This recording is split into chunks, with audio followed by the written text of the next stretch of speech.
I'm lost in a forest filled with nothing but taxidermied animals. Holy fucking shit, it's a grizzly. Shut the fuck up, I whispered. I crawled over to an opening in the brush to get a better look. I motioned for Richie to hand me his binoculars.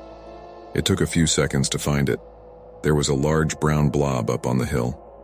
I focused in, and as the edges sharpened, there wasn't any doubt. It was a freaking huge bear. I watched it for a good long minute. Its head was facing away, just standing in one place. I figured it was probably going to town on one of the many blueberry bushes in the area. But it was weird. Even if it was eating in one place, you'd think there would be some movement. This thing was like a statue. Richie took back his binoculars. "The fuck is it doing?" he asked. "I know. It's weird," I said. "Keep an eye out for cubs. Maybe it's acting funny because it can smell us. We're downwind, though." We sat with these thoughts for a good 20 minutes, just watching and getting more confused by the second. Richie was getting anxious. "We need to do something here," he said. "Like what?" "I don't know, but we've got to keep moving if we're going to make camp before dusk. And we can't exactly head back to the car at this point either, because then we'll for sure be hiking in the dark."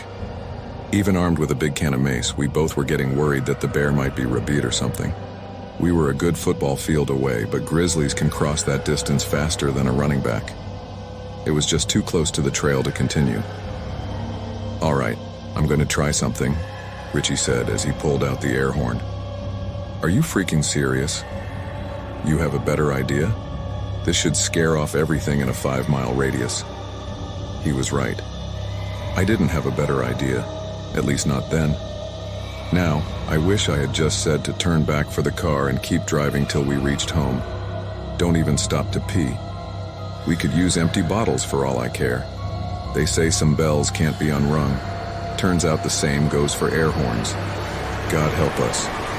Richie pressed the button and let out that horrible screech. Nothing fucking happened. The bear didn't move an inch. Richie let it rip a few more times, so long and loud we were dizzy by the end of it. We started marching up the trail in a daze, drawn to the animal despite all our natural instincts. We just had to know at this point. Why wouldn't it move? We closed in, both of us aiming our bear spray, ready for the slightest twitch, but none came. We edged up and around to face it head on. It was like a dream. It stared at us, its open mouth filled with yellowed teeth, sharp enough to rip right through bone, and a paw outstretched with claws so long they didn't even look real. None of it did. Not quite. That's because it wasn't real. That is to say, it wasn't really alive. Not anymore. It was stuffed. What in the actual fuck? Richie tossed a stone at it to be absolutely sure. It bounced off the bear's unblinking glass eye. We couldn't help ourselves. We started laughing. It was so weird, but also in that moment, it was pretty cool. "It must be like a photo op spot for the camp," Richie said. "Wouldn't you have heard about that?" I asked. Richie pulled out his cell phone to do a quick Google, but as to be expected, there was zero service. We were way the fuck out there. Instead, we just accepted this idea and took selfies with the grizzly, grinning like idiots. So fucking ignorant and dumb, never considering that we were stood next to one of the greatest predators on the planet, but someone had killed it. What hope would we have? After covering every conceivable angle for Instagram, we continued on, further into the forest. According to the map, we were still a few miles out from the campsite. It was supposed to be one of those communal cabins any hiker can use. This trail isn't like the Appalachian or Pacific Crest, where loads of people attempt it every year. I hadn't even heard of it.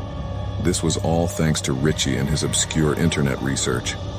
Always trying to find something off the beaten path, i.e. something cooler than everyone else.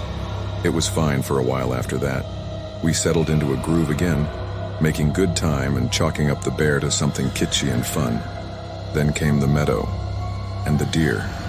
There were 12 of them. Whitetails, 10 doe, and 2 bucks. None of them moving, permanently grazing amongst the wildflowers, staring at us with their big black doll eyes. We didn't wait this time. We could see right away they also were stuffed. We left the trail and walked amongst them, petting their painted wet muzzles and frozen flicking tails, feeling the large antlers meant to attract mates. Was this the same thing? Someone trying to lure us in? You're telling me none of the websites mentioned these? I asked. Richie shook his head, half in amazement, half in fear. Who did this? I said.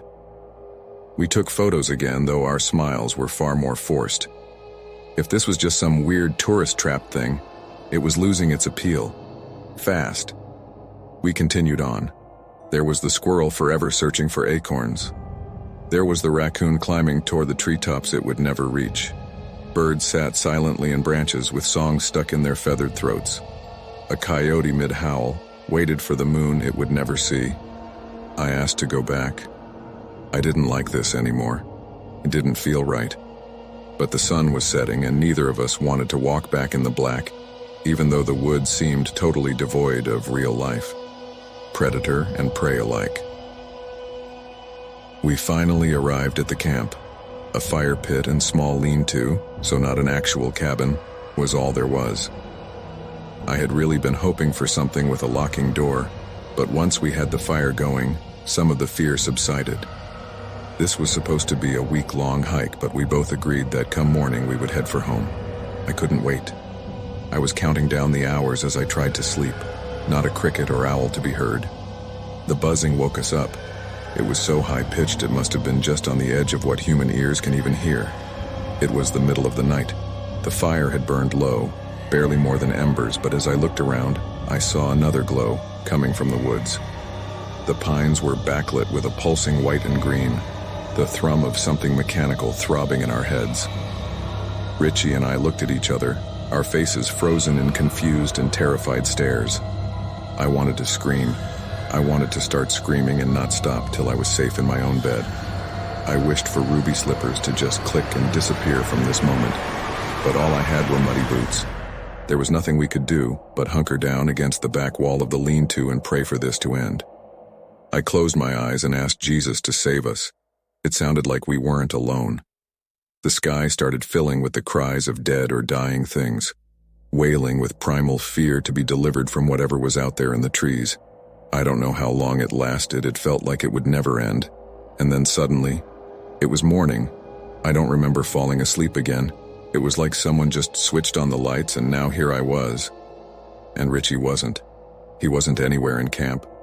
I ran back down the trail the way we came. I kept yelling Richie's name with no reply. My legs and lungs were burning. I was ready to do this the whole way to the car. I wasn't going to stop. But then I did stop. I had no choice. I rounded a bend in the trail, and there stood Richie, staring at where the rest of the trail used to be. Now there was a wall of thorn brush 12 feet high and impenetrably thick. It stretched into the forest on either side of the path, no end in sight. Richie's arms and legs and face were covered in bleeding scratch marks as he turned to face me. "I think we're lost," he said with zero emotion. He dropped the crumpled map from his hand. "I'm sorry," he said. "This was supposed to be fun." Back at camp, I cleaned up Richie's wounds with the first aid kit and tried to get our bearings on the map. There's only one trail in and one trail out. With the way back blocked, we would have to just keep moving forward. There was a small town a few hours' hike ahead. A note said that this was a good place to stop for supplies, as it's the only civilization for days. So that's where we headed. Not like we had any choice. I took the lead, Richie basically in a catatonic state. He followed behind, completely silent. His fear seemed to be gone, replaced with something worse. He was resolved to whatever fate had in store. I tried to talk to him about what had happened that night, tried to theorize on our situation, but all I got back was a mannequin stare. He must have been in a state of shock. I know I was. As we walked, we continued to meet all sorts of taxidermied woodland creatures. Rabbits stood posed next to their dead dens. A rattlesnake reared back to strike with its maraca on mute. A pack of sawdust-filled wolves circled around an old bull moose towering so high that its antlers touched the branches of the surrounding firs. Its hide was moth-eaten and peeling in places. How long had this dramatic scene been happening? Years? Decades? Our feet carried us mile after mile, our minds numb, each new tableau of the natural world more incredible than the last. We hardly noticed anymore. The first thing I saw was the church steeple, a white tower with a glittering cross shining in the midday sun. It looked like hope. Looks can be deceiving. We ran the last few hundred yards to the edge of the town, the trees giving away to neatly manicured lawns and a small main street of brick and plate glass windows. Richie and I both felt the trance of the trail lift, and tears ran freely down our cheeks. We had always considered ourselves woods people, much happier in nature than amongst our fellow man. Now I felt I could kiss the first stranger I saw. But it didn't turn out that way. We still had no cell service, so we headed straight for the gas station hoping they had a public phone or an understanding clerk. We were in the middle of fucking nowhere, but there was a road, so that meant someone could pick us up. I saw a rundown booth and snatched up the receiver, but surprise, surprise, there wasn't a dial tone. Fantastic. We headed into the station's convenience store. The fluorescents hummed and a radio played old country music through a tinny speaker, but the man behind the counter said nothing.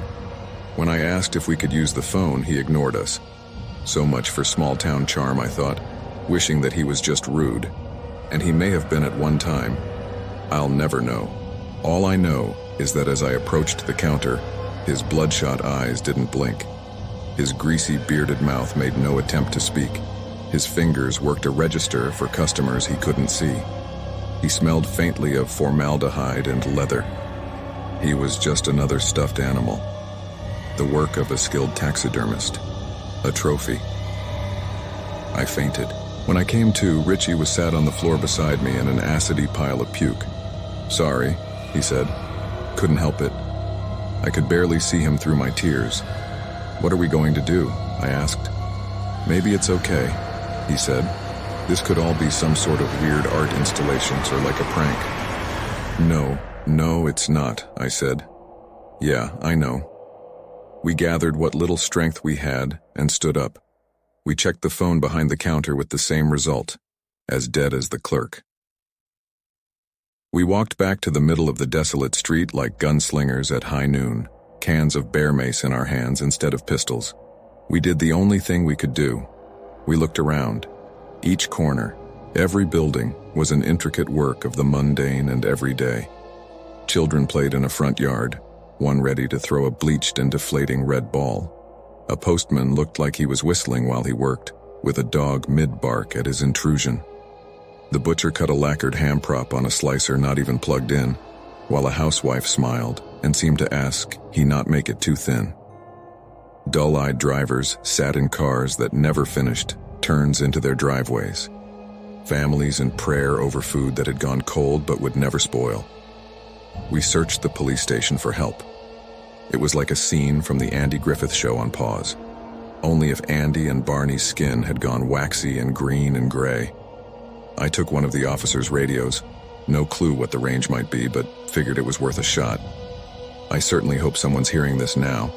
At this point, it's hard to imagine there's anyone out there at all.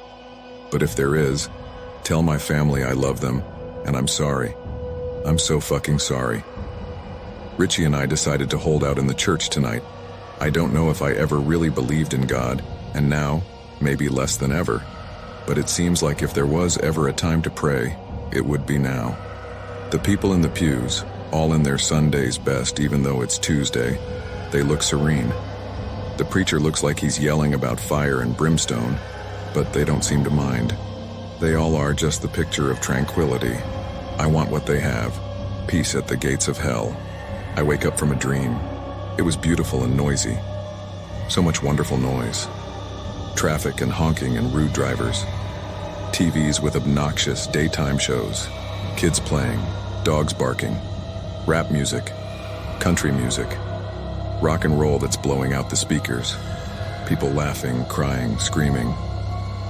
There was a lot of screaming. Was that Richie? I'm running out of the sanctuary and into the street. It's bright out. There's not a cloud in the sky. Just blue. So much blue. There can't be anything wrong with that kind of sky. Richie is standing looking up at it too, taking it all in. This has all just been a nightmare. So silly what the trail can do to your head. What a day, Richie. Isn't it amazing? He doesn't answer, but I get it. Sometimes this world and everything in it can overwhelm you. There was that Bible verse I learned as a kid. Be still and know that I am God. That's what it is. He's just stunned by the AWE of it all. It's gotta be. Has to be. I'll just leave him for now. We'll both just be still.